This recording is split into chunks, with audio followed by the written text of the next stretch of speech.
Hello and welcome to a very, very sad powder blue report just before the week 4 clash with the Texans. Ash and myself are back.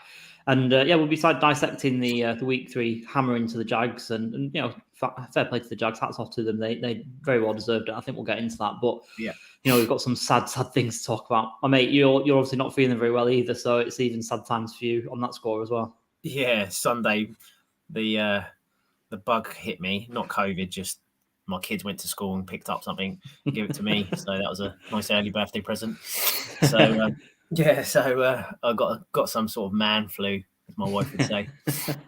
September as a parent is not a great time, right? Yeah. So, mate, we'll get into this because obviously we've got plenty to talk about. Not a lot of it very good, but I started last week's pod talking about panic, potential injury to Herbert and things like that, and how it's going to affect him moving forward. Obviously, we got the first kind of look at that on Sunday, and it just kind of piled on, didn't it? Obviously, Herbert was really affected. We'll talk a little bit more about that, and then the real killers come in. Rashawn Slater out for the year with a torn bicep tendon, Guyton out, some sort of knee injury. Joey Bosa just been announced just before we got on tonight. He's on IR. Planned to return to later in the year, but whether that's a fruitful exercise, I don't know. And then obviously Murray and Palmer got knocked throughout the game. So, mate, where do we start with this? This is feeling pretty terminal. We were just talking before we came on that this is pretty disheartening, isn't it, coming through to the season? Yeah, I mean, it's in infancy still.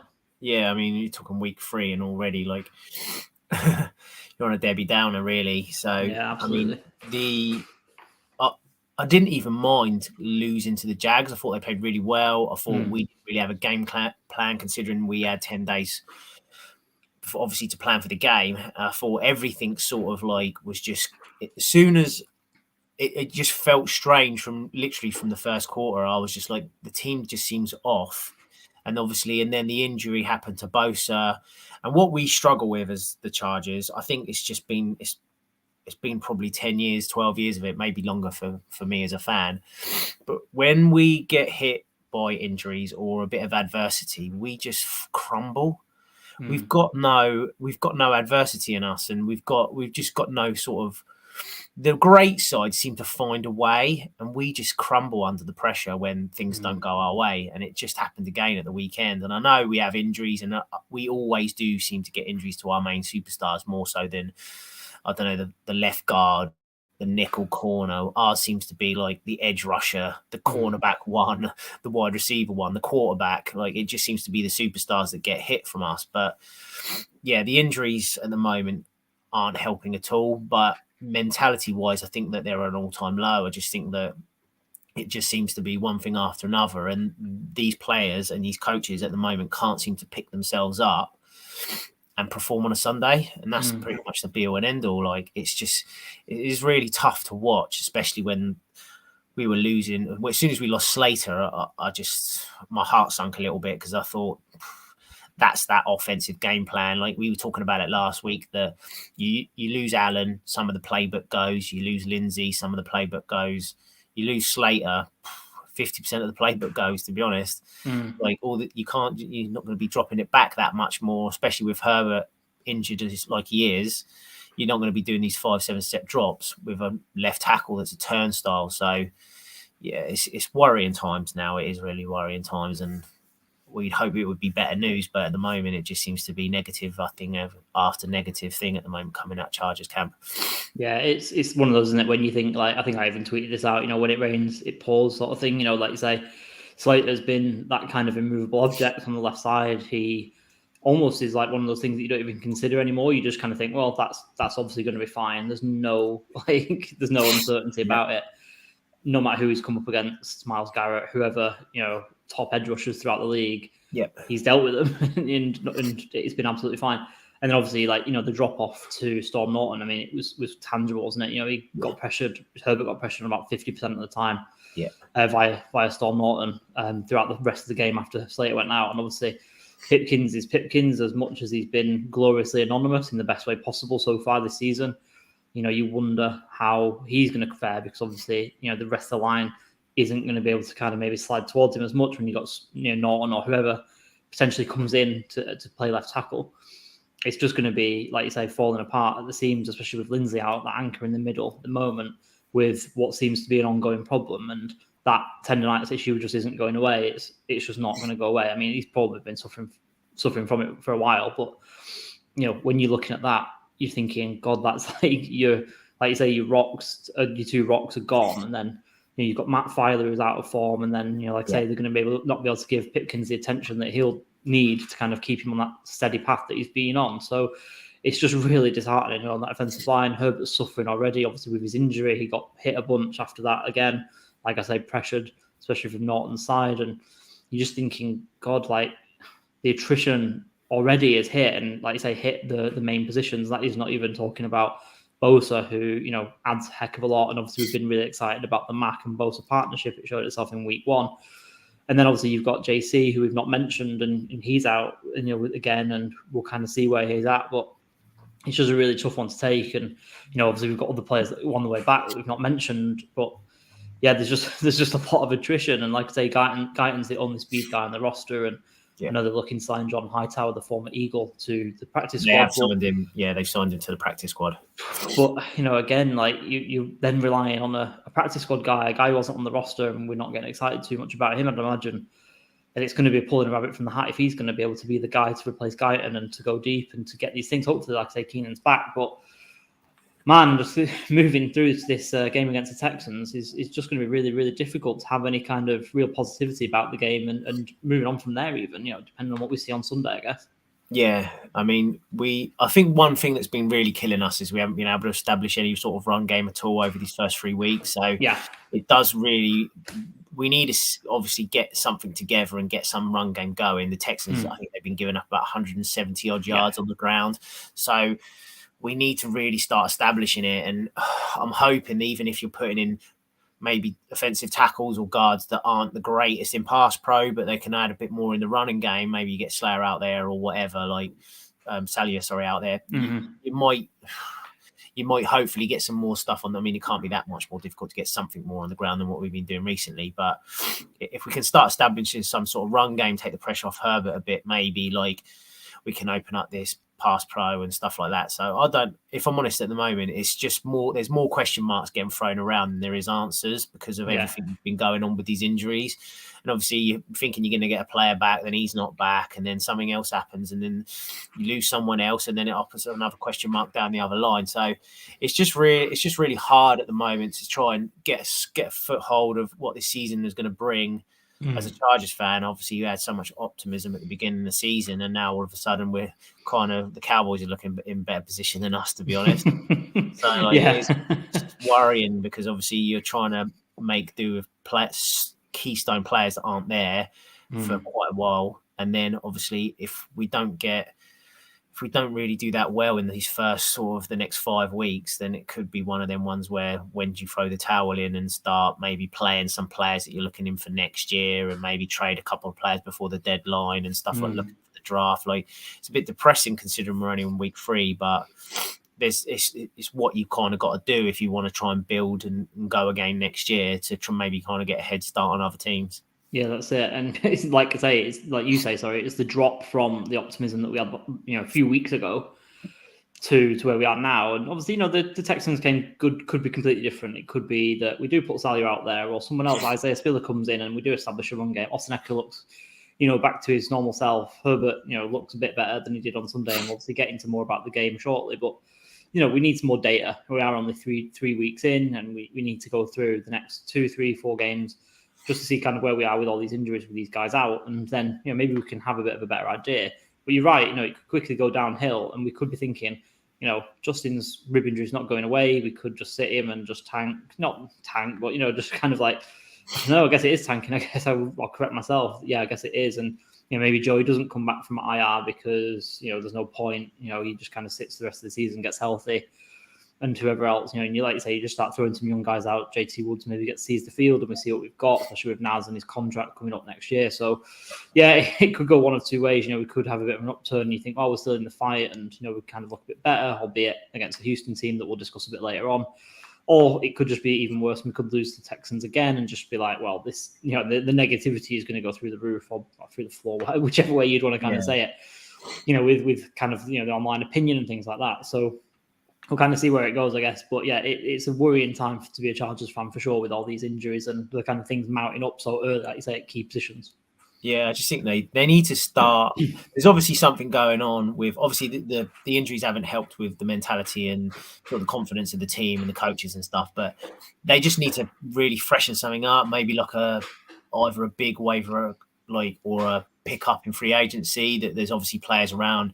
Like, it's not like I'm advertising to go get Will Fuller, but it might change something in the camp that everyone's like, oh, you got like Will Fuller in, or go and make a trade. Like, oh, I was pointing out that maybe if I'm the Chargers, I would be knocking on the commander's door and asking about Cornelius Lucas.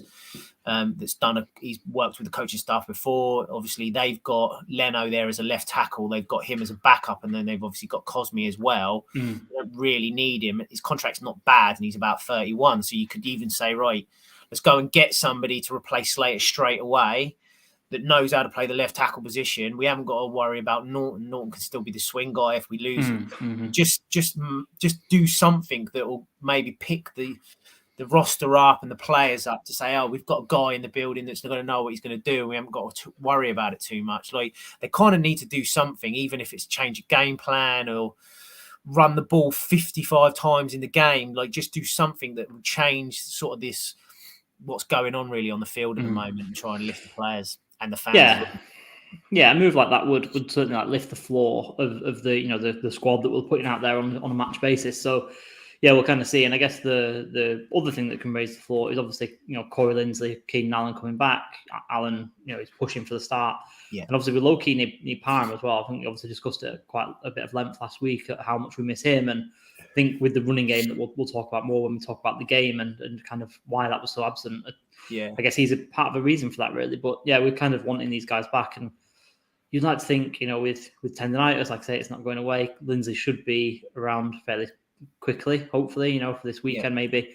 Keenan's coming back, and then, hopefully then you've got a receiver other than DeAndre Carter that's going to cause some separation and get some separation, and give Herbert a more sort of wide open target to hit rather than, having everything being a kind of 50-50 ball no matter what. Yeah, I mean, I'm still bizarred by Parham still being out. Like, I don't know why they just didn't start him on PUP if they thought he was going to be this far away. Like, I was advertising when we were doing our roster predictions, just stick him on PUP. You got an extra position for 4 weeks. Yeah, it just seems bizarre. And now we're in week 4, he might not be fit. So why didn't you just put him on PUP before? Like, just some of them questions, and like sometimes, and you just look at them, and like the Covington thing with Faco, and you just think, I don't really know what your plan is while you're doing this. Like, and some things are quite confusing. Obviously, like, I trust the coaching staff quite a bit. Like, I'm not like a Debbie Downer like some of the other guys saying, oh, Staley should be gone and like Lombardi should be cut and things like that. But sometimes they make roster decisions and stuff, and you do scratch your head thinking, like, I don't know what game you've been watching, but this doesn't seem to be like this player shouldn't be playing, or this one should like you said, if they had brought Parham in, started him on PUP, you could already have like another wide receiver, deep threat, already on the roster for the first 4 weeks. That's already got knowledge of the team and the surroundings. And now all of a sudden you've lost Guyton. You're going to have to bring someone in who could have had 4 weeks worth of practices, be much more up to game speed, and you've got to throw him in at the deep end. Like, things like that just don't seem to make sense. Does it really matter that you haven't got Parham for 4 weeks? Then you can just get someone in the building. So if something does happen, contingency plan, it's there, not react to something that's already happened. It seems to me that sometimes we react to things after something's happened, whereas the good teams, they've got contingency plan already in place for when someone gets hurt. They bring someone in that knows the position. It doesn't seem to be as big as effect as it is with us. Yeah, no, that's bang on. I think, like you say, the feeling around the team at the minute is just a little bit off. Like, people complain about Lombardi. People are complaining about how, and I'm sure we'll complain about this, how Staley handled Herbert in the fourth quarter, how he handled the questions afterwards, how it was a little bit contradictory. And I was quite pleased actually to see, and as much as I like Brandon Staley, and like you say, I've got no beef with him long term, but I was quite glad to see the reporters kind of go after him a little bit and sort of pull him up to say that was pretty contradictory what you just said, how he wanted to stay in, but then you've got, overall decision and things like that. It just didn't quite marry up with what he was saying. Yeah. So I do think, like you say, it's a little bit off. The running game obviously isn't working, and we'll like I say, we'll sort of address that a little bit later on. But yeah, there's just like a an ill feeling around the team, I think, and it just doesn't marry up with the optimism inside the fan base that we felt a few short weeks ago as well. It's not just a couple of injuries that have kind of made us feel like this. So we've had this kind of underlying feeling for quite a bit, and maybe it was masked a little bit by the week 1 win, and then obviously pushing Kansas City pretty close, but it's not been all rosy in the garden, really, I don't think. No, I think I haven't really worried too much, and then it sort of just happened this weekend. Just opened up every cracked wound ever. Like we've got, it's not like there's one little problem we've got. It's the whole weekend. The whole game opened up every single wound, and it's like this team isn't as good. This team isn't as deep. This team's got loads of injuries, and they're injuries to key problems. They've got no plan B. They've got no run game. It just seemed to open up all of these can of worms, really. So, yeah, it's just been one thing after another this week, which has been obviously a week to forget. Yeah, absolutely. So let's get into that then. Let's get into the actual game then that we're talking about. Obviously, Chargers 10, Jaguars 38. The Jags are good. They're good. Like we said, we were talking about earlier, and we kind of agreed on it. Like we were not going to take anything away from the Jags. The Jags were good, and we almost don't get too upset about losing to a team that kind of deserve to win. We're kind of honest enough to kind of hold our hands up and say, yeah, the Jags deserved it, especially their defense. I was really impressed with their defense, and obviously all the numbers were there to say that they were a top 5 unit, and they looked every part of that, to be honest. And as much as they're playing against a limited Justin Herbert, maybe in some senses, and an offense with some problems, but they really were swarming around and making plays. And it's a lot of young guys that are kind of doing that. And obviously Josh Allen coming into his own, I thought was excellent. And their defensive line with Trevon Walker as well, and Devin Lloyd was great. Everyone looked great, and it's a good time to be a Jags fan. I think the line's trending up and trending positive for them. I think steal Brandon Staley's words. Yeah. Devin Lloyd was great. I thought he was probably one of the best players in the game, to be honest. They just looked well coached, and they looked high on confidence. I think obviously the Colts win put them in good stead that week, and they just carried that momentum on. And I think that's what happened. We caught them on a real bad week, and obviously all the injuries happened. But take nothing away from the Jags; they were very, very, very well coached, and they executed their game plan to pretty much perfection. To be honest, a lot of pressures. I mean, I don't know why we were dropping back so much, considering he was hurt. I think we dropped back more than any team in the league this week, crazy. And you've got some rib cut. It's just why is our game plan like this? And to be fair to the Jags, though, they had an answer for everything that we threw at them. And on offense, they spread the ball around. It was quick. They didn't Lawrence. I think we blitzed him 40% of the time. Only mounted pressures on 17%. We're talking about. I know when Bosa went down, it's hard, but man, you've got to do better than that. So we didn't execute anything well, which helped probably the scoreline be as big as it was. But even if we played to 60-70% of what we did in that game, I still don't think we would have won. I think the Jags played that well that they deserved to win it. And in the fourth quarter, they was home and dry. They didn't even have to worry about it. Yeah, I think it's been said that Doug Pederson, he just had an answer to everything, didn't he, on offense, and their defense was just swarming, as we said. And they did look a step ahead or two. Every time we tried something a bit tricky or a bit out of the playbook, the back pages of the playbook sort of thing, they seem to be on it. They just seem to know how to defend us. Mike Williams was just doubled all day, one over the top, one underneath. He couldn't get any word, couldn't get a ball out to him apart from the touchdown. Running game didn't get going at all. And like you say, it was just absolutely bizarre. I mean, we were going to come on to this a little bit later on, but we might as well just address it now before we kind of circle back to other points. But we were also talking last week about getting the ball in the running back's hands. I was talking about maybe activating Isaiah Spiller. Why aren't we running it more? Because, Justin can't throw, can't throw as well anyway. I think his accuracy was definitely affected by that, but we actually run 4 times and we just didn't even seem to bother with the run game. I know it was tough because, earlier on it was pretty close, even though, we were down, but it was pretty close. But we didn't try and change it up. We didn't try and establish it. It was just 3 and out, 3 and out, 3 and out. And I'll come back to that point when we talk about the D in a minute. But it's really bizarre. I don't even have the answer of why we didn't try and establish it. I know you can't when you're down late on, but we weren't down big until late on. We could have tried to get Austin in the game, get the other running backs in the game, I know that obviously you've got the interception that goes off Michel's hands and things like that, and that maybe means the coaching staff doesn't really want to put him in as much or something like that. But you've got Kelly out there, you've got Austin, who they've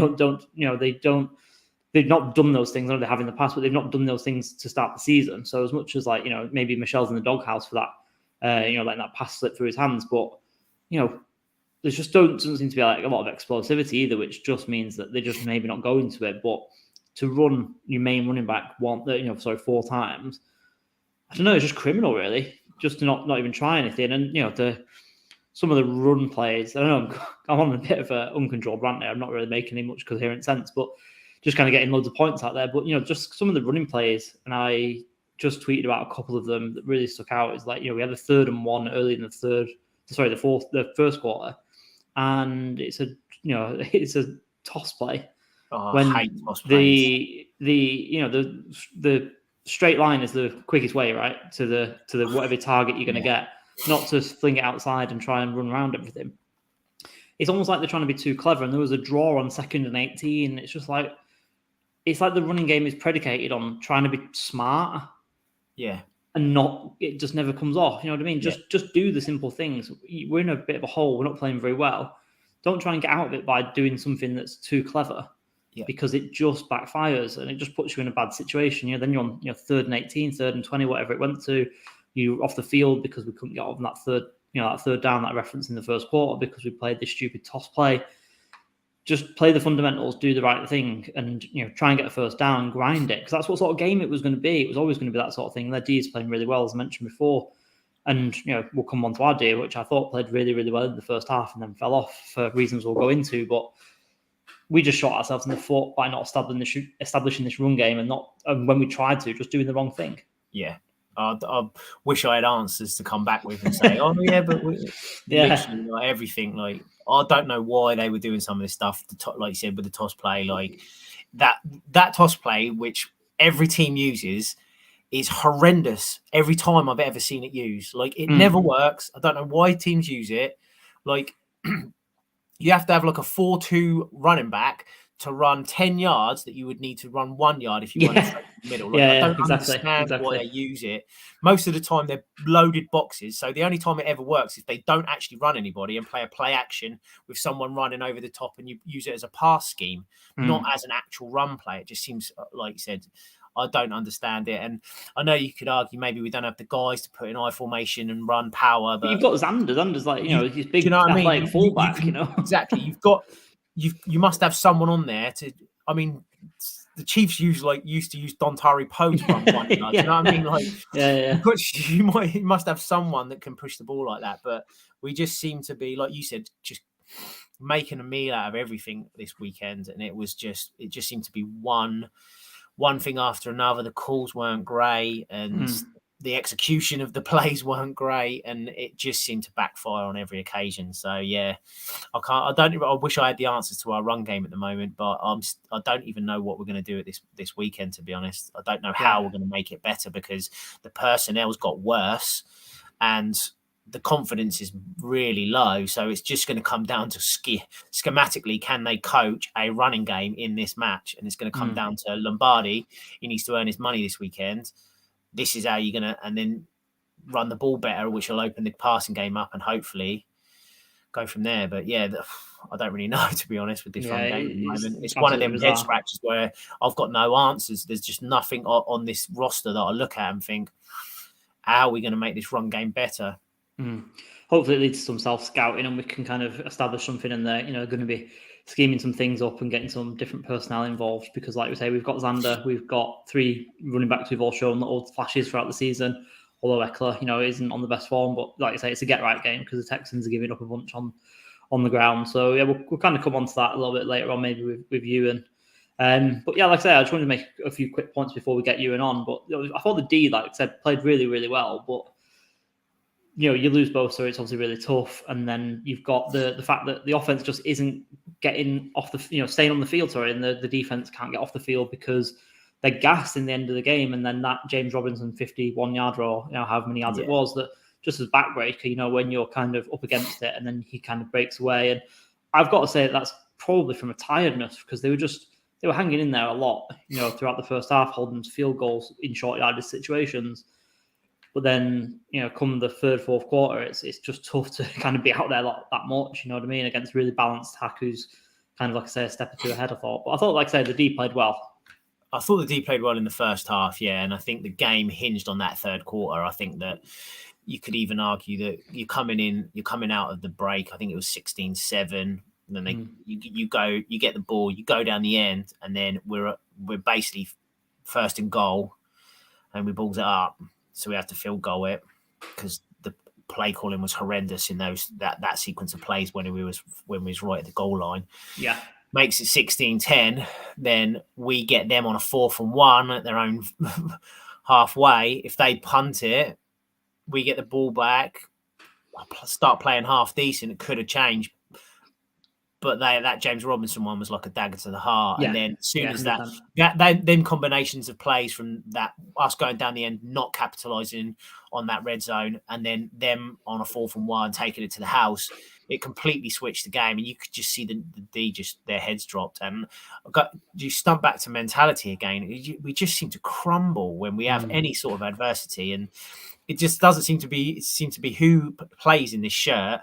It just seems to be all the time. These players they don't sort of like, I don't know really. I just don't see them ever sort of pick their head up and go, right, let's come back from this. Let's get ourselves out of a hole. And we just seem to have it got worse as after that James Robinson one, where the D wasn't, like the corners weren't as good on their wide receivers. The run game wasn't getting stopped as much, and Lawrence didn't look in trouble at all in the third quarter. And then all of a sudden, we was out of the game, or the fourth. The fourth didn't even matter because the third was so bad. It was probably one of the worst quarters I've ever seen as a Chargers fan, to be honest. So, yeah, it was a horrible, horrible game.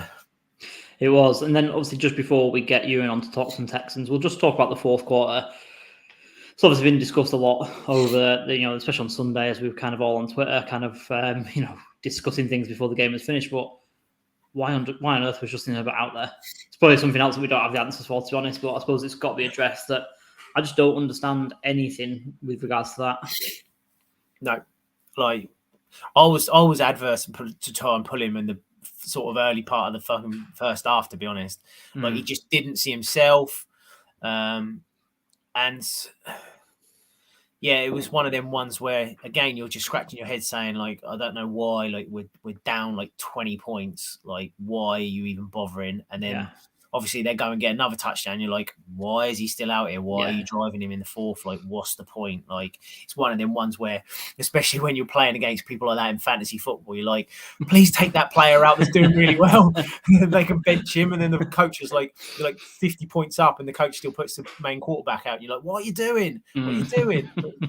Yeah, it's like, I don't really know. Again, like, there's some serious answers to these questions, and you are scratching your head saying, like, we trust this coaching staff, but you can only make excuses for them enough times, and then all of a sudden you've got to start being accountable for it.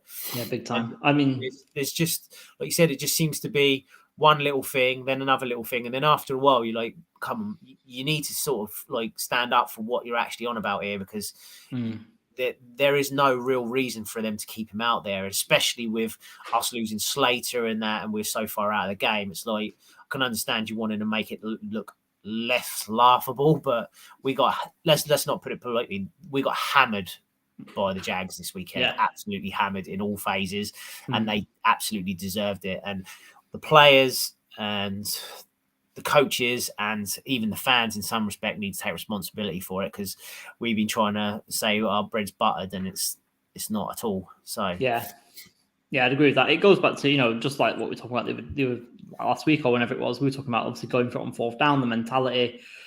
Like you say, they've got to kind of look inward and kind of just be looking at things and saying, right, well, we need to actually, like you say, practice what we preach here. And for me, just going back to Herbert, as much as he doesn't want to quit on his team and he wants to play, every player's going to want to play. I think Staley's just got to have, I don't know if it's the bollocks to kind of overrule him. I don't know if it's that, but he's definitely got to overrule him and just say, no, this, it's bigger than this game that we're definitely not going to win. So yeah, it's kind of put up our short time. I think a lot of fans are kind of losing patience, and they've been losing patience with some things for a little bit. And there's always going to be that extreme side of the fan base especially on Twitter. It's not real life, obviously, is it? And you're going to get people who kind of react too early or react too emotionally about things. And Sunday definitely was a day for that.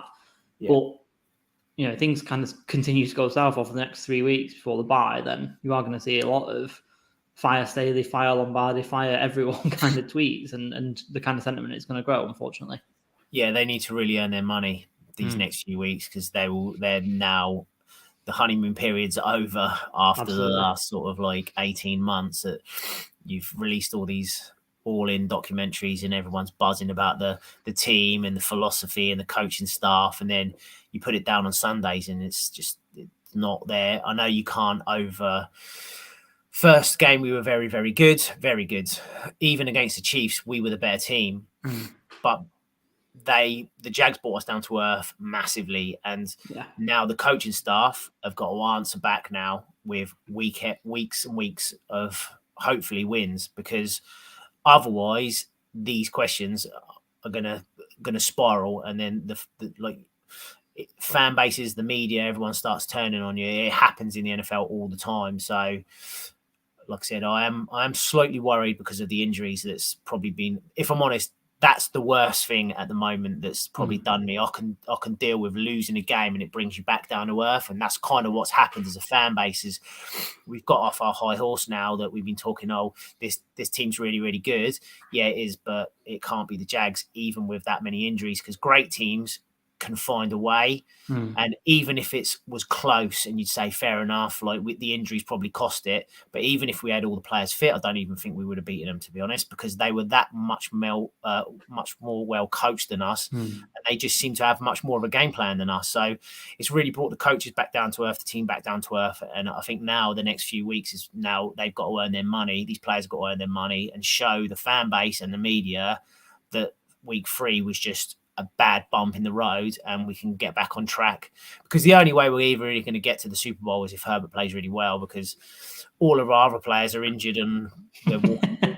So I know it shouldn't be too much on the shoulders of one man, but it's down to these coaches to get Herbert into 5th gear and get this team working on all 3 phases, and then hopefully we can ride Justin onto the back of the playoffs. But at the moment, I can't see any other way other than Justin just being absolutely amazing to get us there, because the team now just it looks a shell of itself in the beginning of the season. Yeah, no, I'd agree, mate. I'd agree. But let's put week 3 in a box, never to be opened again. And let's look forward to week 4 and, they're playing the Houston Texans. Let's bring on our guy, Ewan, from the Turn It Up for What podcast. Ewan, how's it going, my man? You okay? I'm doing well, fellas. Nice to meet you. How you doing? All right. Good to see you again, Lee. You're good? Yeah, very good, very good. Well, we're not after the last week, as you probably just heard the back end of, but generally speaking, we're all right. But obviously you and I know each other, but our listeners and viewers may not know who you are. So just take it away. Tell us who you are, what you do, who you cover, and before we get into everything. Yeah. So the website is podcasttexans.com. The podcast is the Turn Up for What podcast. A sort of kind of open-ended, self-reflecting question that you often ask yourself a lot of the times with a pertinent previous player, his name spelling. We've kind of been going for about 4 years now. It kind of started off as a kind of UK thing, but yeah, we're probably about 85% American listening audience. We've been going for about 4 years now, and literally the football's got worse and worse every year. So I think it's try not to take it personally, but yeah, no, it's been good. I think it's been a team that I've been going to see pretty much every year, apart from one COVID omission since 2012, and yeah, just becoming part of your life and a part of something you think about, write about, most days. And it's a good way to kind of a cathartic way of trying to make sense of it all. I think it kind of takes the fan out of you a little bit at times, but it's a labour of love. But it's still going 4 years in, and this year looks to be as interesting as ever. Yeah, no, absolutely. So we'll get straight into it then. So what has the Texans season been like so far? Obviously, the record of 0-2-1 as we kind of come into week 4, looking for your first win. There's been some close games, but obviously not managed to come out with a win so far. How's it been, obviously, from your perspective, to see Texan season so far?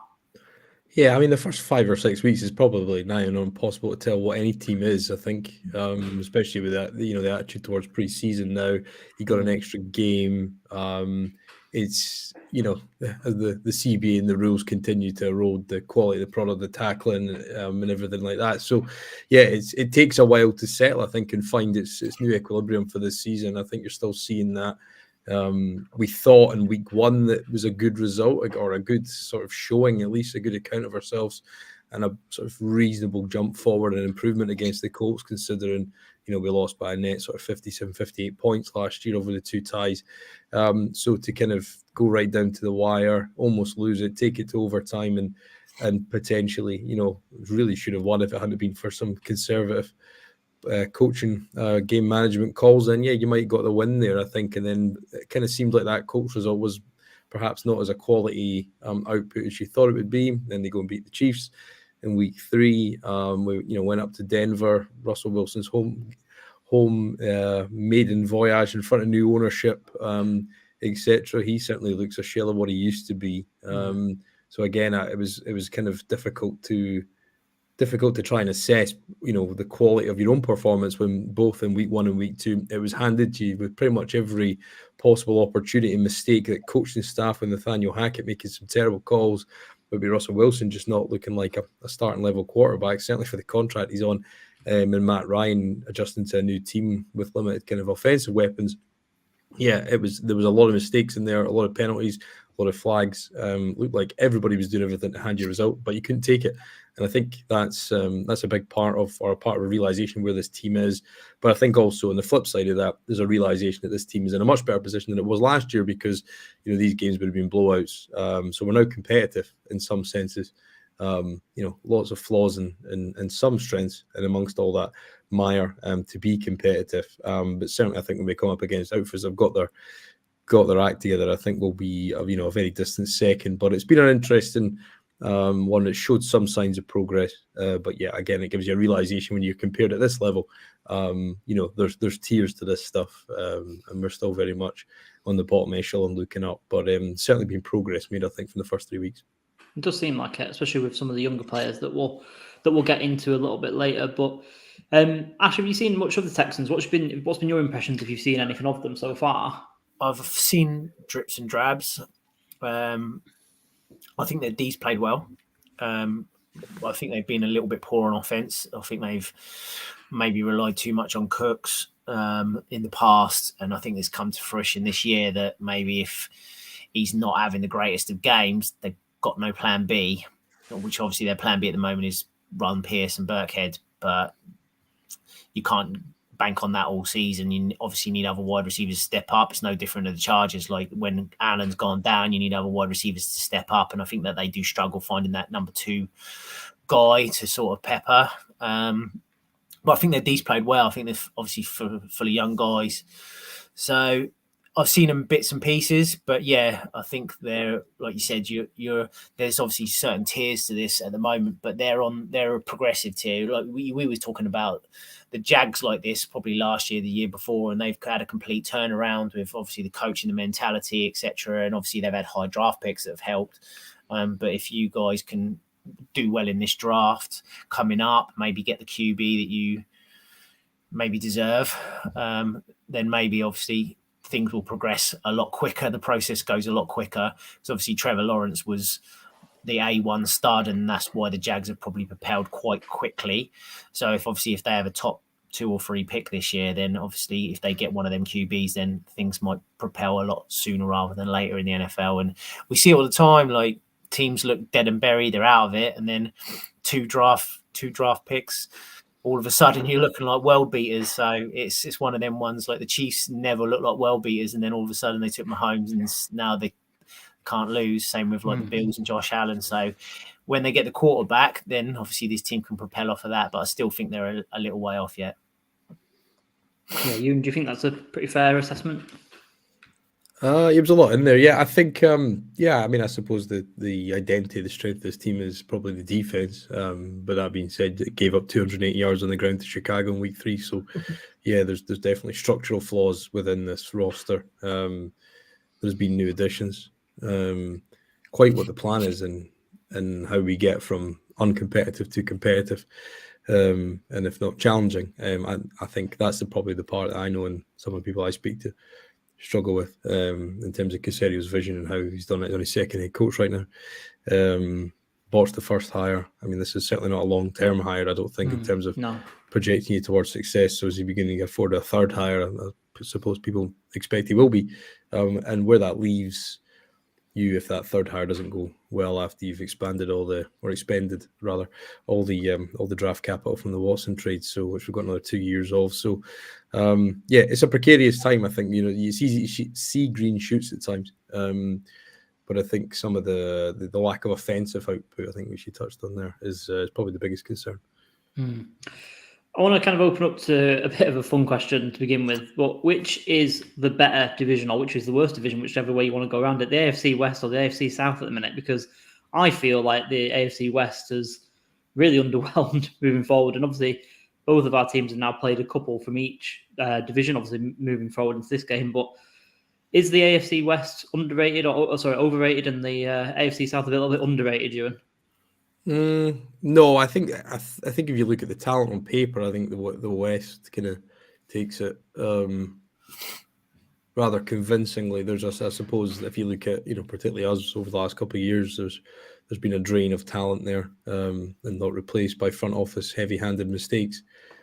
Tennessee look like they've fallen into that kind of trap, I think, a little bit as well, over reliant on one or two guys and sort of fading talents or talents that perhaps were propped up by previous play callers at the quarterback position. So I think you've seen that there. I think Indy on paper is kind of more aligned to the AFC West teams that have all kind of got desirable or admirable rosters that that other teams would probably want to take if they had the chance.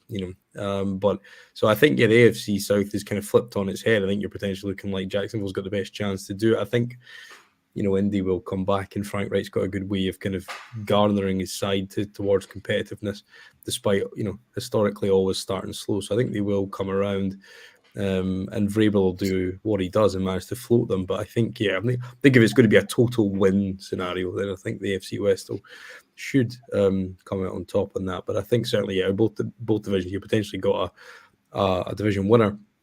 And then potentially, a couple other teams that might, sneak into wildcard spots with, less than the glamorous records. Yeah, no, it just doesn't seem like the AFC West really firing at the moment. And, the Jags maybe have swayed my view, at least, on this, because they were looking very, very good on, the past couple of weeks when I've seen them against the Colts, when I kind of watched them.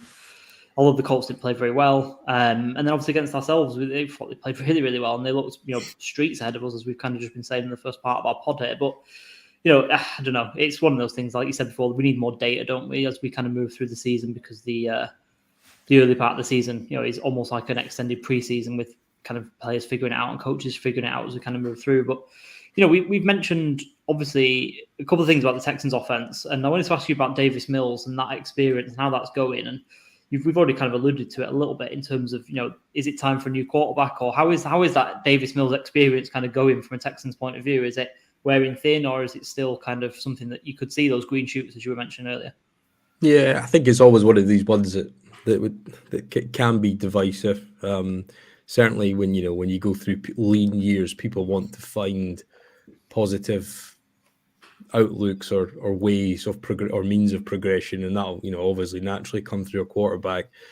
Certainly from my viewpoint, I've never been sold or convinced that it would definitely be a viable avenue. Now, there was a sort of romantic notion painted in the media and national media about this sort of kind of 5-game stretch at the end of last year, which for me in some senses is true, in some senses rather fanciful. I think there's there was there bursts of good in there. Absolutely, but the consistency over 4 quarters, or against good opposition, like the game against yourselves when there was COVID-ridden team against Tennessee in the last day of the season, when they had a record number of injuries, and certainly the most injuries in the league last year. There was mitigating circumstances in terms of the competition when you've got the linebacker Murray standing up on the end of a 4-man front as a part of a pass rush. You're probably going to have an all right day. So I think there was some sort of thinly veiled context to how well he played at times. I don't think it was good enough or quality enough tape to then justify the opportunity he's been given, relatively unchallenged, effectively been handed the starting role, will in all likelihood get 17 games. The first 3 have not been good. And, if it hadn't have been for the Colts leaving the seam wide open for a tight end you've just picked up on waivers, you might be looking at this very differently again as well. I think there's definitely flashes there of a guy, but it's nowhere near consistent enough. He shows a lack of understanding of readed coverages, a lack of understanding of the soft spots, and when you're against man coverage, he seems to struggle more than he does against zone, where he's just picking out the space, picking up crossers and what have you. The kind of simple stuff that most people would come in at the NFL and have an understanding of. So yeah, I mean, it's certainly been a regression this year. There's been a change in scheme to Pep Hamilton, which obviously you guys are familiar with, and I think that's kind of that, plus the lack of passing options who are getting clear separation. I'll sit and watch the All-22 every week, and there is guys open. Just the decision making and the accuracy, particularly on balls towards the sidelines, have not been good enough, and the utilization of the limited talent we do have hasn't been good enough either from an offensive point of view. So it's been a really sorry mix of limited talent, a quarterback who's in his second year in a new system, who are still kind of feeling each other out on the coaching staff and in the playing staff. And it's not been steady. It's not been productive enough to hang in games. And when other teams have left the door wide open for us, we've not been able to just muster that field goal drive here or there to go and win games. Because there could be a scenario when a semi-productive offense, this team's sitting 3-0 right now. I think that's not without the stretch of possibility based on the flow of the games that we've had. In fact, any sort of half-decent team probably would have won them. The fact we haven't, I think, speaks volumes on where this offense is, where Davis Mills is, the offense as a whole. But I think in terms of losing John Mechie to a cancer diagnosis at the start of the season really threw their plans off. The wide receiver market kind of went crazy. We're not in a position to, we're still working through cap issues of years prior, hindering our ability to go and spend in a market that blew up. That was kind of our main goal, plus the improvement in Nico Collins, which we've not seen in terms of production. So yeah, it's kind of been thinly veiled on a running back who still got a lot of work to do in terms of vision and understanding how holes and schemes will clear a path for him. But yeah, certainly it's kind of it's been a sticky start to an offense that will need to find some rhythm if they're going to be able to hang in games. Yeah, and then let's come on to those younger players. And obviously, you kind of alluded to Damian Pierce. So we'll come on to him. Obviously, the young back out of Florida. Ash, you're obviously a fantasy player yourself. He was a player that I was looking at and thinking he's quite a bargain. Obviously, coming in as RB1, for Houston, albeit for a lowly team, but someone's got to run the ball and they're going to pick up some yards. So he was a player that I'm looking to. Was it kind of similar for yourself? Is it someone that you were looking at for your fantasy team? I really liked him coming out of Florida, but I was always skeptical about him being an actual workhorse because they never really use him like that in Florida. So, but what he's shown since obviously he's been there, he's kind of blown everyone out of the water. But you always have to put a dampener on it.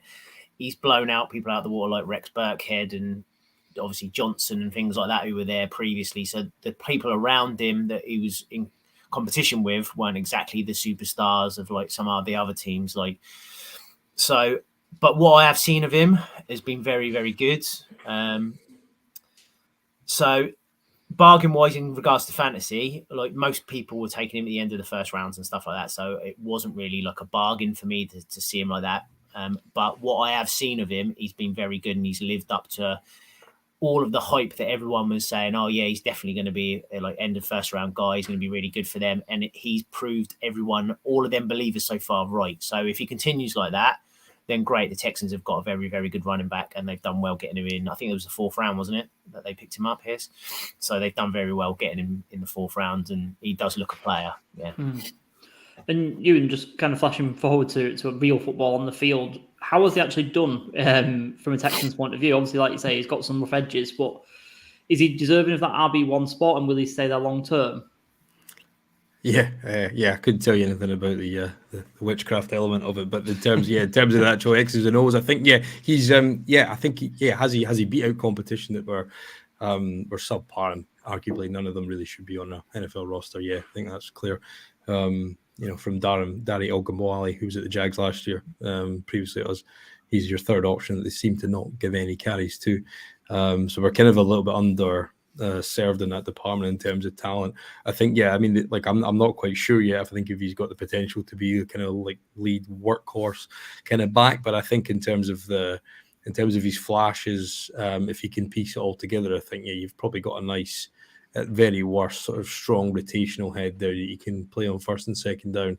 And get yourself positive yards, because his patience, his running style is something to be admired. Now, look, I think you've always got to be careful when the cupboard's bare. Do you over glamorize and over fantasize about what a talent may or may not be just within the context of not having much already there? So you've got to be careful on that. But certainly the early signs are good. He's not translated it into production yet. So how that yields itself into points, etc., should manifest itself in more, I would think, when he finally gets a sort of solid game where he's running it, he's in the game the majority of 4 quarters. But like you said, his kind of workload at Florida wasn't always the biggest at times, and I think that was partly Dan Mullen's mismanagement. You've seen that with Richardson, the quarterback this year, and stuff. So I wouldn't read too much into that. But it was a big part of why he lost his job, the coach there in Florida. But I think at the same time, there's definitely a lot to like, and definitely a lot to build upon. And these are the kind of guys you need to collect in their 5s and if not 10s if you're going to build out a quality roster. Yeah, absolutely. And one of those obviously young pieces again that you hope to build around. Obviously, Derek Stingley took with a 3rd overall pick out of LSU. Obviously, there's a lot of question marks prior to the draft about his health, and last year LSU obviously didn't play a great deal, and they've had the uneven kind of level of tape that was out there for Derek Stingley, obviously having the incredible season as a freshman and then being uneven after that. How's he been so far? Because obviously, some people saying that they might regret that given the injury history taking him so high, and obviously players like Sauce Gardner and others kind of moving ahead of him in a lot of draft circles. But obviously now you've got him, you've got a bit of evidence on tape as a Texans player. How's Derek Stingley doing? Yeah, I mean, week 1, the Colts never really kind of tested him. There was a play in that where he broke probably from at least kind of a 3-yard distance in front of the receiver in the end zone and broke up the pass. And it was really kind of rare special traits that you don't see a lot in the league, and particularly for a young corner. I think the guy's got a very sort of calm demeanor, but yet ruthless in terms of his confidence. And there's some really rare traits that he puts on tape. Now, has it been patchy at times? Denver really went at him against Cortland Sutton, the former SMU guy, and they went at him, and he just did just enough, and it was ruled out of bounds upon review. And then they went right back at him at the second play, and almost in real time, you could see the development of Sting. And I think what you could see was he was just much more closer. His technique was more refined, and he jumped up and broke the pass. So they went at him 2 plays in a row, and it was almost like a free lesson for him in many ways. And it was kind of good to see, because I think there's definitely a sort of mentality there that he wants to be, and he's certainly got all the attributes to be the best corner in the game, or certainly put himself in that conversation in a couple of years' time. Yeah. We've never really had that, beyond a couple of years of Jonathan Joseph. So yeah, the traits and the projections of what he could be really special. But he's got to put it together, and like you said, he's got to stay healthy. But I think the biggest one, and I think what people, for your sort of casual fan who, watches Red Zone and likes highlights and and all that kind of stuff, I think Jalen Petrie will be the one that people will know his name probably by the end of this year. He had 2 interceptions and a sack, TFL, 5 tackles on the day against the Bears. He's not the heaviest of frame guy, but he's like a sort of Tyrann Mathieu almost-esque kind of player. He's just around the line of scrimmage. Yeah. He's not the greatest athlete. I don't think he can necessarily play single high safety, but what he can do is just have a nose for the ball, make plays, learn your opponent's tendencies and use it against him. And I think he'll be a guy who, who's definitely got a chance to be in the all-rookie team this year just because he'll fill the stat column. And I think, sometimes that'll actually be overvalued versus actual, quality down in and down out production. But I think Jalen Petrie's got the potential with him. Stingley, we had a couple others there over the years. Then I think we've got a good chance to build a strength in a secondary, which is historically a spot that we've not been strong at. So yeah, there's probably the biggest thing we can get out of this season is young guys like that coming through, making plays, learning through their mistakes. And I'm sure Herbert and Cole will give them a good go. And I think if you look talking to Stingley, want to see what he's got against Mike Williams, because he's not. He's the height and speed ideal Williams, and that's the kind of guys you want to see Stingley go up against. And see what they've got. So yeah, so looking forward to that one. Yeah, absolutely. Great shout with Jalen Petrie, by the way. Obviously we've got JT Woods, who is his safety partner at Baylor. Yeah. Can't see the field at the moment, but obviously we've still got high hopes for him. But yeah, I saw Petrie at the weekend and making some plays, and that's what he did for the Bears in college. So yeah, keeping an eye out for him. And like you say, shout out to any fan who wants to kind of flick on some Texans tape. Definitely a bright spark that you've got potentially there in the backfield, defensive backfield with those two guys. But yeah, Ash, obviously Ewan's alluded to it. Something that I was going to come on to immediately after this. Obviously, Mike Williams has obviously found it difficult in a couple of games to get open. Are we a bit worried about Stingley kind of taking him out of the game here? Yeah, I think he might well do, to be honest. I think that, if I'm honest, I think it's going to be the coach is going to have to scheme something up and get other players involved, which they struggled to do at the weekend. And I think they were so reliant on Mike after the Chiefs game because he played very, very well. But then he went into the Jags game. The Jags doubled him up quite a lot, and I think the Texans will follow suit. I think they'll do very much similar. They'll put Stingley on him, and they'll cover him as well, just maybe with a safety and stuff. So I think that we're going to have to be looking at other players to step up. If Palmer's fit, maybe. And then you're talking, like you said, I personally think it's going to be another one of those ones where we might have to rely on the D, and obviously some of our D's been banged up, so it's going to be a struggle. If I'm honest, it's going to be a real struggle this weekend. Like trying to get infused for it, it's going to be pretty hard work, especially with the injuries that we've had. So, yeah, I think that Mike, they will do something on Mike, because I think that obviously with how the Jags did it, I think that they played it to perfection really, and said, come on then, we'll take away your best option, your deep threat, your big ball threat, and see what else you got. And we didn't really have any other answers. So I would have thought copycat league and everything, you might as well just follow suit and do what the Jags did and say, go on then, see if you can come up with anything charges in the 7 days you've got to prepare for this game. And I do worry at all, to be honest. Yeah, definitely. It's got to be a run game and a Josh Palmer game. Maybe get a few other people, Gerald Everett, involved. But we will see. Let's flip that question on its head though, and sort of say, Ewan, who should the Chargers fear on the Texans roster? Coming into the game on Sunday, who do we need to look out for? Who's going to do us damage? Yeah, not many, I think, is the answer. I think there would be I think definitely what's probably been the surprise was our ability to generate pressure up front from our defensive line. I think that's probably been, it's probably got the best blend of younger guys and sort of savvy vets. I think Jerry Hughes, I think even at 33, 34, he's at now, I think, he's been kind of a real revelation. I think I've been actually, surprised at how much juice he's got left in the tank coming over from Buffalo. So yeah, he's been pretty good. 5 sacks last week. We look like we can continue to do that. Obviously, with Rashawn Slater going out, there should be an opportunity there. I think it's Storm, is it the guy that's coming to fill in? Yeah, so I think right. It's like so yeah. So I think So like to that kind of area, I think you want to get after them, and I think we will be able to do that. And probably, as I said, the strength of our team to a degree.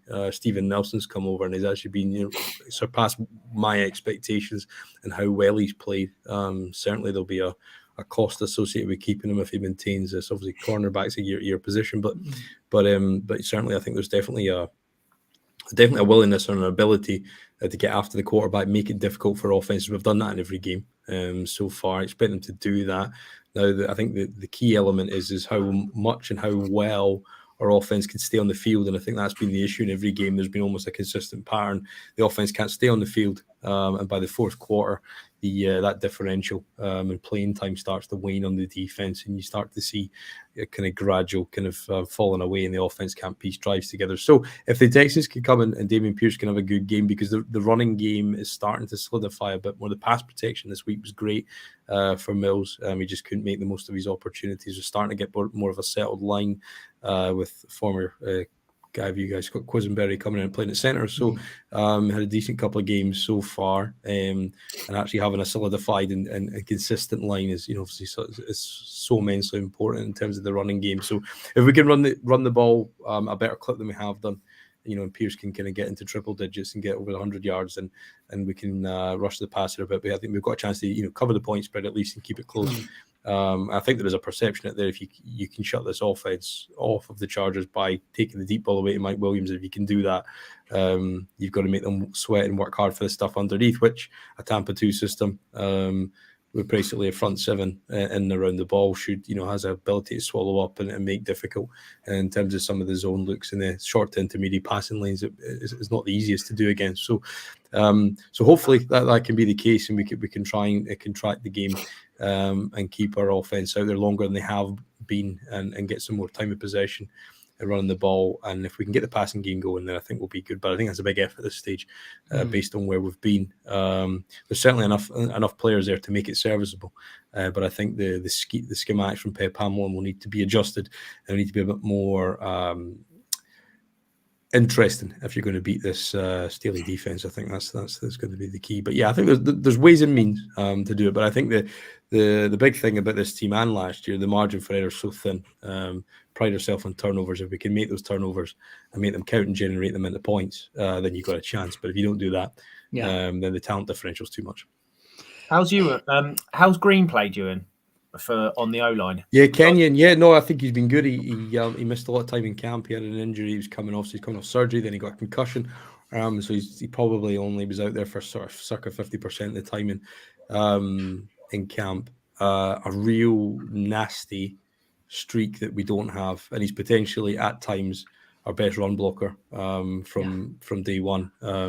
He's got a bit of work to do in his pass sets. Tends to kind of lunge a little bit, gets a little bit heavy, and sort of kind of power plays where he's pulling, and he's just out there to convert that mass into power at the point of attack. That's where you really see the sort of elite traits, and you think, right, I can see why he was taken in the first round there.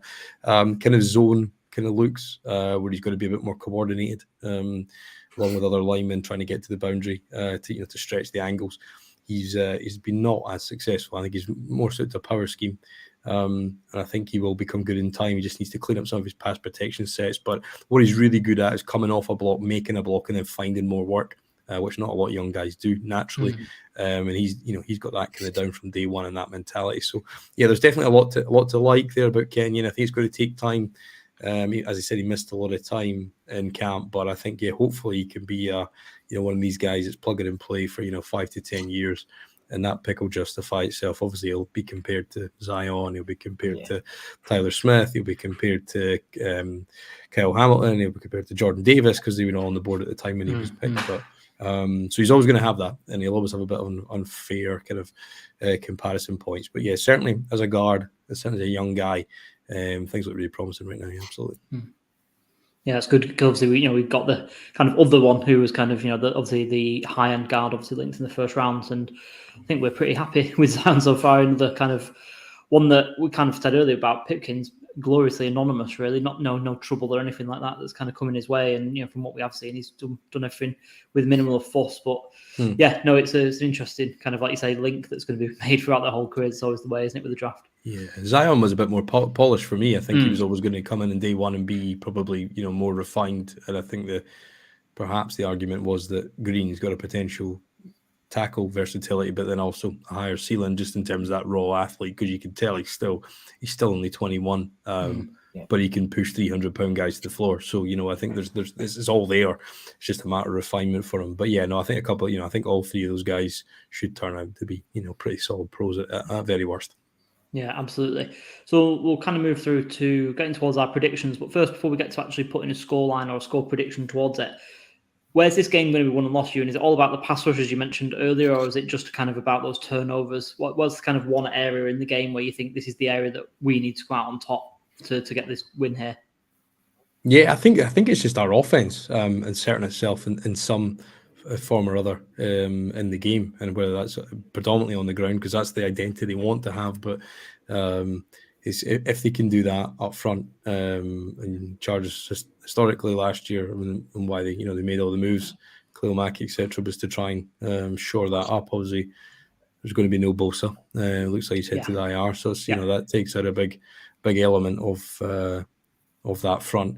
So I think definitely if the Texans are going to set themselves in a game and exert some level of control from an offensive point of view, then we've got a chance to try and keep the score close. And I think that's predominantly for more functional opponents. I think we'll be playing this year. That's got to be the aim. Can you assert control in some way or another and not let the score run away? And I think if that's the case and they force the Chargers into passing downs, then I think we'll have some joy up front, because I think probably our strongest suit of any aspect of the team is definitely our passing defense so far.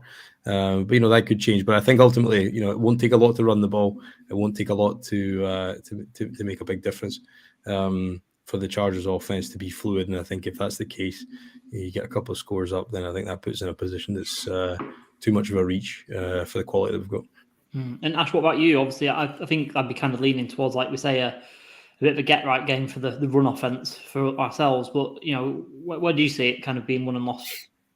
Yeah, I think we need to establish a ground game that we have not had for 3 weeks, because obviously if the Texans are giving up that many yards on the ground, then if you can't at least put up some sort of numbers and continue that, then obviously you're going to be looking to the passing game, which at the moment is really hit and miss, like especially if the Texans are playing as well as they're playing on secondary. I think they'll cover up Williams, so I think it's a case of getting Eckler involved and Everett involved, etc. I think that probably maybe the biggest, maybe the difference between winning and losing this game is if they can scheme Mac to pressure. Because if they can scheme Mac to pressure through maybe the middle, switch him to the right, switch him to the left, obviously not put him always on Tunsil, and then maybe use him as a decoy to maybe blitz with Van Noy and James, etc., then maybe that's how the Chargers can win this game and turn it from a losing record into a winning record in this game. So if we had all our players out, it would be like high-flying, confidence buzzing, saying, yeah, should be a walk-in win and things like that. Because on paper, you look at like you said, look at some of the talent, and like obviously we've got the quarterback and a few X's and O's, but I'm just really worried about how this team is at a mental point of view at the moment. They're really down after the week they've had. The coaches, they need to really earn their money this week. So I think that the game can be won and lost if they can win it with getting pressure to Mills when schematically making Mac the focal point of maybe this D. So yeah, it's going to be an interesting close game, I think, this weekend. Yeah. I think that neither team are doing anything excellent at the moment, and they need, if something can get established, either like you said with the Texans, their offense staying on the field and wearing RD down, then I can see the Texans winning it. And then on the other hand, I think that if we can put pressure on Mills and flip it so our offense can slowly, methodically work its way down the field, then I think that we'll nick this game. But it's going to be one of them ones where it could go either way. Yeah, I mean, our linebacker core is up to by no stretch of the imagination capable in pass coverage. So I think, even if it's a case of you can run the ball somewhat, by league standards, not the best, but certainly the opportunities will be there because our defensive tackles, for whatever reason, I think we've overemphasized on having gap shooters rather than guys who can hold the point of attack and secure passing lanes. That coupled with the ability, just the short to intermediate passing game should be there. I think you struggle not to find a matchup most games. So that alone, I think, is probably an element that you could win the game even if you take the deep passing away. So there's plenty of options there to be had to be successful for Herbert, and as long as he's healthy and those ribs aren't causing him too much issue, then I think there should be an overmatch for the Chargers. But we played Chicago last week. I think both teams thought it was a get-right game. You guys will be coming to us thinking it's a get-right game. In all likelihood is. But, we've seen crazier things happen this season, so you just never quite know. We have. Obviously, we feel like we have to beat the Texans, and, we're on the other hand, we're really scarred by last year. And I know it's completely different circumstances. Obviously, there's a lot of COVID and things like that. And obviously, it was the game to get us into the playoffs almost, and we kind of balls it up. But yeah, it's really difficult. You've kind of given me a little bit of hope, Ewan, because you've not kind of talked up the Texans' chances too much. But obviously, at the same time, we've not talked up our chances too much either. Yeah. So I think Mills is due a performance. I think that at some point, I think he'll become at least serviceable and decent. He tends to do that at home rather than on the road. So if he's ever going to light's going to switch on and just be productive and be able to move the change on a consistent basis, home games are often where he'll do it. So if that light switches on, it makes a bit of a ball game at that point. Interesting. Okay, so let's finish off this little segment by just taking some score predictions, or if you don't want to give a score prediction per se, just give us a margin of victory or something like that. But Ewan, we'll start with you obviously as the guest.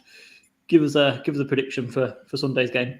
Yeah, I think it was the point spread -6 or something. So, I think the Chargers will take it by at least the score. I'm never big into predictions. If I could, I wouldn't be sitting talking on podcasts for free if I could get scores. But I think they'll cover the point spread at least. I think a minimum one score victory. I think for the Chargers. Okay, Ash, what about yourself? He's making me a little bit nervous here, talking us up so much. Yeah, I'd probably say I'd take the under. I think that if we're going to win it, we'll win it by maybe 3, 4. So I'll probably say 17-13, something like that. I think that one thing we haven't touched on, which might be massively key for us actually winning this game, especially with the short intermediate routes, is if Keenan Allen's fit. Because if Keenan Allen's fit and at the moment he's trending to maybe play, then that could be huge, because then all of a sudden it's a complete game changer. It's a complete shift for us to be much better on offense, because we've got our little blanket, as we say, that we can always rely on. So as long as he's 80% fit, then I'd be far more confident going into the game with if Allen's fit that we win by more than a score. Then if he's not, then I think that we might have to rely on this defense to turn up, because we did turn the ball over once last week. So we need to up the game big time. Yeah, no, for sure. You know what, Ewan's maybe a little bit more confident. I'll go for something pretty low scoring, as you guys have kind of alluded to, but I will say something along the lines of 20-10 or something like that. Pretty low scoring. Don't see a whole heap of points in this one, but yeah, we'll go for a Chargers win by a touchdown and a little bit more, maybe like say a low scoring game. But we will see. Obviously, we've got predictions wrong many times in the past, as Ewan's kind of said. But Ewan, thank you very much for joining us and enlightening us to the Texans and how this game's going to go a little bit more than we would have been able to do. Give us one last go around of where we can find your social media with regards to your podcast and yourself. Yes, it's the Turn Up for What podcast. It's at Podcast Texans on Twitter, Facebook, Instagram, all that good stuff. At podcasttexans.com is the website where you get all the kind of all the links, latest articles, all that kind of stuff on there. Film breakdowns, and we'll have somebody from the Houston media joining me every week to talk about the games and where this kind of team's going in the post-Deshaun Watson era. But thank you very much, guys, for your time. Thank you, my man. We will, I'm sure, talk some draft later on down the line, as we usually tend to do come the spring. But thank you again for joining us, and we'll catch you later date. All right. Right. Thank you, guys. Cheers. Top man. Cheers, bud. Perfect. Okay. So, Ash, obviously, we usually finish on game balls, but I almost feel like I don't have anyone to give one to with this game that we've just had against the Jags. Do you have anyone who you want to give a game ball to? Because I don't think there's many candidates. I was obviously watching the game, was pretty horrendous, but one player did pretty well, to be fair to him, considering sort of what he had to deal with in the game. And I thought Abonya played all right, to be fair. So obviously you're talking about sixth round guy. Fifth round pick. So to step in, obviously we didn't hold him to the run. We weren't like Robinson still went off, but as a player to come in and step in, I think he had 5 tackles, tackle for loss as well. So I thought he'd done pretty well. And you could kind of see maybe a path for him, obviously, in 2 years' time, maybe if Austin Johnson's not there, that you can see where him and Sebastian Joseph Day's obviously the key stones to that offensive defensive front. So I thought that if anyone deserves something out of the game ball, not that he'd want to keep the game ball, I think he'd want to put it straight in the bin, to be honest. But I thought that there was a lot of optimism, and maybe that was when we were talking about Brandon Faco before and the Covington deal. That's maybe why you they did say, didn't you, at the time? Is Abonya is maybe someone to keep an eye on, as they've obviously got a lot of hope for him to step in and do a job. And I thought that he'd done more than enough, to be honest, at the weekend. Yeah, I think that's fair. I think that's absolutely fair. If I had to scrape the barrel, I would say Asante Samuel, I thought, played really well in the first half. Yeah. I think it was that goal line play, wasn't there, where he had that pass deflection. I really thought I got me off my seat a little bit. So if I really had to scrape the barrel, I'll give it to him. But like I said a minute ago, I'm really struggling to really give one out. But one thing that I wanted to mention earlier, but I wanted to kind of get you in on and not keep him waiting off the stream. But there's a lot of Chargers fans talking about Sean Payton. Can we just put this one to bed? because this one doesn't really make sense to me. I know that a lot of people, usually the same people who are talking about bringing Sean Payton in, want Joe Lombardi gone, and they have a long history. So one is not going to result in the other, I don't think. Plus, you're going to lose Brandon Staley in his offense, and the front office are just giving him carte blanche to kind of make this squad in his image. This is a non-starter, isn't it, really? It doesn't make any sense. Like you said, if Payton comes in, then Lombardi's still going to probably be the offensive coordinator. So, like you said, it makes no sense at all. Like, if they're going to do anything, I would the coordinators would be the first ones to go. I think he's got a much more. He's going to have to do a lot worse than just lose at home to the Jags to lose his job. So I think that. It's going to come down to, obviously, these next few weeks, the coach is going to have to earn their money. But you can see if things carry on in this way, you can see the offensive coordinators getting a lot of stick, and then you could see them making a change, maybe not in season. I mean, they'd have to go really bad for us to change it in season. But at the end of the season, you could see something maybe like Lombardi go and maybe Day step up as the new offensive coordinator, or they'll just look for something new and refreshing maybe on offense. So hopefully we can nick a few more wins then, and that becomes old hat. And then we talk about us maybe hopefully getting a few players fit and then making the playoffs rather than just tanking for the rest of the year, which would be not great to talk about, not great podcasting. No, not very fun at all. But I think, like I say, it's a bit of a non-starter. I think Brandon Staley's obviously getting some stick, and rightly so. We talked about a couple of issues, but like I said, I don't think his seat is even getting lukewarm at the minute. I think he's still got a lot of time left on the clock for the Chargers. In the Chargers role, I think that, like I say, maybe a coordinator might fall on his sword. Obviously, we saw special teams coordinator go last year. Maybe that'll be the case if one side of the ball doesn't work very well this off season. But we'll kind of see on that one. But I think we should nip that talk in the bud right now, because I don't think it's really a starter at all. No, it's not a starter at all. But yeah, like I said, we'll kind of come back to that later on. Obviously, we're all getting a little bit tetchy as kind of the loss rolled into a team that pre-season we thought that we'd roll over quite easily, especially considering the optimism that was around the Chargers. But like I say, we'll see how the get-right game against the Texans goes. Like I say, Ewan has gave me a little bit more confidence than I had maybe at the start of the podcast an hour or so ago. But like I say, we'll get out of it, and we will be looking back on that next week, and obviously looking forward to our next game against the Browns, isn't it, actually, in week 5? Is that right? Yeah. We've got that the right way around. Yeah, the Browns or the Broncos, isn't it, the next couple of weeks Browns, before our bye. Seattle, is that right?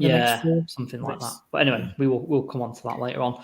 But mate, just tell everyone where we can find you on social media for everyone who's liking and subscribing our channel, hopefully. Yeah, at Tills and 999s for me, for probably a little bit of positivity, but a lot more realistic viewpoints, shall we say, about the Chargers. Yeah, absolutely. And I'm at Wakefield90, and you can find us at Powder Blue Report on Twitter. We are Powder Blue Report, part of the Full 10 Yards Network, and we are signing off for another week, and hopefully looking forward to a victory against the Texans in a few days' time. But yeah, we'll see you next time. Thanks for watching. Thanks for listening. We'll see you then.